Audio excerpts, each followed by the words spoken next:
Friends, మీ మొబైల్లో కూడా daily data usage notification బార్లో షో అవటం లేదా? అయితే ఈ ట్రిక్ని అప్లై చేయండి ఫ్రెండ్స్. చాలా ఈజీ ట్రిక్ ఇది, ఏ మొబైల్లో అయినా వాడచ్చు ఫ్రెండ్స్.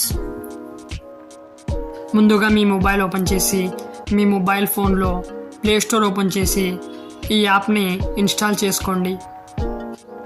యాప్ నేమ్ వచ్చేసి నెట్వర్క్ స్పీడ్ ఇండికేటర్. సెర్చ్ చేయగానే ఇక్కడ యాప్స్ అనేవి షో అవుతాయి. ఇందులో ఇక్కడ 42 అని కనబడిస్తుంది కదా, దీన్ని డౌన్లోడ్ చేయండి ఫ్రెండ్స్. తర్వాత ఓపెన్ చేసి ఎనేబుల్ ఇండికేటర్ మీద క్లిక్ చేయండి. ఇక్కడ డైలీ డేటా యూసేజ్ అని ఉంటుంది, దీన్ని కూడా ఎనేబుల్ చేసుకోండి ఫ్రెండ్స్.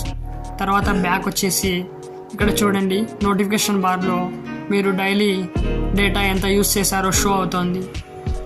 చాలా మొబైల్స్లో ఇలా డేటా యూసేజ్ అనేది షో అవ్వదు, ముఖ్యంగా శాంసంగ్ మొబైల్స్లో షో అవ్వదు ఫ్రెండ్స్.